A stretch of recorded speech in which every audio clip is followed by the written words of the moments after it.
Hello, welcome to Typecast. If you like our content, please remember to like, share and subscribe. Hello again. Just to update you on the Linton-On-Ouse situation. It's been revealed that a quote-unquote undisclosed number of the 1,500 will be detained, that is, housed until deportation in the facility. The local MP, Kevin Honorake, this rather sorry excuse for a man, told local residents there are some people on the site where there will be a detention centre element of it, and those people won't be allowed to leave. Sadly, I have to tell you, these hybrid facilities don't have the best track record. They don't have much oversight, meaning it's very easy to move residents from one part of the facility to the other, namely the reception area to the detention area. It's been the case that residents have been denied access to legal aid in these kinds of facilities, making it next to impossible for their refugee status to actually be accepted by the British government. While purely speculative, of course, we believe that they've chosen this facility, one, because of its out-of-the-way location, making it very hard to see what's going on here, and two, because of its runway, meaning that they can deport people straight from the facility instead of taking the risk of going to some nearby airport where, protesters could block the deportation. That last part isn't speculative either. It has been the case that protesters have actually blocked deportations and detentions in the past. Famously, as some of you may remember, in Scotland a few years ago, two men were going to be detained and protesters gathered in the streets and blocked the vans in for hours until eventually the men were released. As you can see, the residents don't lie. There are only 4 buses a day to the village at irregular times, and God forbid you need to get back from Linton-On-Ouse after 6 if everyone's already got off at Shipton. You can forget about evenings out. That 10 p.m. curfew may as well be 7 p.m. The village doesn't even have a pub. Now, I covered accommodation last time, but I want to give you an example of what it might look like. And just a reminder, these are not like, your bougie sort of bar areas that have been converted from shipping containers and look all sort of art deco and new. No, these are barely converted, barely livable affairs, not fit for housing humans. Another unreported element is the potential involvement of Serco, the outsourcing firm whose staff have been accused of sexual abuse of detainees. Figures from North Yorkshire Police and Linton's Parish Council have also cited the possibility that the site might be run by Serco, a detail also omitted from the government's fact sheet. Serco is already contracted to run some of the most controversial immigration removal centres, like Brook House outside Gatwick Airport, where independent observers have recorded a surge in incidents of self-harm and suicide attempts. Serco and the Home Office chose not to comment. Critics of a new facility at Derwentside in County Durham say information from inside is difficult to obtain. What is known is that some women allege that they have been denied vital in-person legal advice, which that campaigners say could impair their chances of a successful case. Claims that have resulted in a legal challenge. The Home Office responded saying that face-to-face legal visits can be facilitated. Now, personally, I think the choice of words there is very interesting. Can be facilitated. Not will be facilitated, can be facilitated. It's almost like they want to have a little bit of plausible deniability. So, if I'm honest, this doesn't really do justice to how bad the problem is. From what I've read so far, this company goes well beyond a few bad apples. The company itself has actively sought to cover up incidents. While they brag about having turned over a new leaf since Rupert Soames, brother of the then Tory MP Nick Soames, took over in 2014 following a scandal involving Serco overcounting how many people they had electronically tagged for the government. Basically, they were billing us for more people than they actually had tagged. They were counting dead people, they were counting people who have been released or people who are in jail. Disgusting. But all of this has happened. All of this new controversy surrounding sexual assault and women being denied legal advice has actually happened since Serco took over. In the case of Brook House, they have only taken it over from G4S in 2020. This is very recently, and yet the conditions have already deteriorated from a very low starting point to a complete catastrophe. Reports of self-harm are up, and they're trying to blame this on the previous administration, but independent sources have discovered that this has actually happened since Serco has taken over.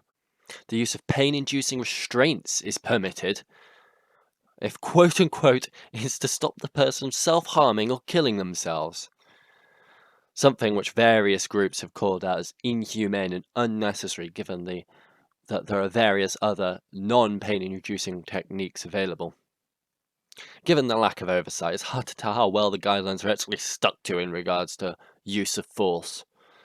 Given that there are reports of sexual abuse, it's not hard to imagine that the guidelines regarding self-harm and killing oneself aren't really stuck to. The passing of the Borders Act promises fresh harm. It is understood that the government has an undisclosed list of other potential sites for immigration centres, while a new facility just for women has recently opened at Derwentside. The first question that I have after reading this is, does the UK do family separation like we see on the US-Mexican border? Sadly, I could find no information on this, which is disappointing because even if it isn't the case that we do family separation, this information needs to be accessible for people coming here so that they can make informed decisions. On the subject of other sites, Catherine Fletcher, MP for South Ribble, said she had challenged the Home Office over the suitability of using the Leyland Hotel as a temporary accommodation for those seeking asylum in the UK. The Conservative MP also shared South Ribble Borough Council's frustration over the government's approach, saying that she was left in the dark and only learned about the plans after the deal was already agreed with the hotel's owners. Where have I heard this before? It seems like the government has developed a bit of a modus operandi. Again, choosing a site out of the way and not consulting local government. A local government they control, no less. The hotel expects to remain closed to the public for the foreseeable future, while Serco, the government contractor overseeing the agreement, makes efforts to move those seeking asylum into dispersed social housing. Surprise, surprise, Serco's involved again. Now, I wonder if this has anything to do with their chief executive being the grandson of some famous Tory Prime Minister. It's somewhat fitting that it would be Churchill's grandson to be responsible for such racially motivated callousness, considering what the man himself did to India in the so-called Indian famine. If at this point you're scratching your head wondering why the hell Serco sounds so familiar, they were the company caught up in Dido Harding's track and trace fiasco.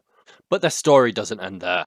As you can see for yourselves, over the past decade or so, Serco has been one of the main beneficiaries of the hollowing out of our public services. And believe me, I have a lot more to say about this, so if you're interested in seeing a deep dive into Serco's mucky past and how exactly they got where they are, then please be sure to subscribe to see that when it drops. For now, I think I'll just leave you with the story of a woman held in a Serco facility.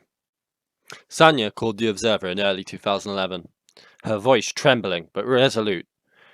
She went methodically through the chain of events in which she claimed she had been sexually assaulted by a healthcare worker at Yarlswood's detention centre for women. Her journey to Yarlswood had been troubled and violent.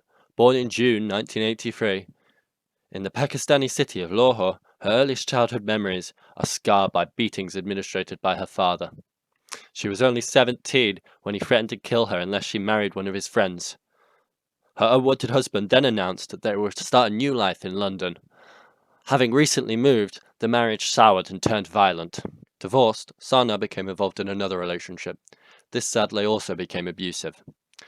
Left in the dark about her immigration status by her previous husband, she left this new man and applied for asylum. On the 4th of October 2010, she was taken to Yarlswood, however, after attending a routine immigration appointment. Estranged from her family and a long-term survivor of abuse, Sana could not have been more vulnerable. During the last of the alleged assaults on Sana, about 1:50 a.m. on the 8th of June 2011, she feared she was going to be raped inside Yarlswood. According to witness documents later handed to the courts, Serco's internal report recounts her claims of how a healthcare worker, whom she had approached with the problems of headaches and dizziness, allegedly told her she did not need medication but needed his penis. It then describes her allegations of how the healthcare worker held Sana's hand and placed it on his penis, and that he touched her vaginal area outside of her clothes. It was the third time over 5 weeks that the same man had allegedly sexually assaulted her in the confines of the centre's medical room. Terrified, she had left and told a guard, "I am not safe here." Serco, bringing services to life. Thou's gonna catch thy death the cold. Thou's gonna catch thy death the cold. On hill climb or batat, On ilclim o batat, on ilclim o batat.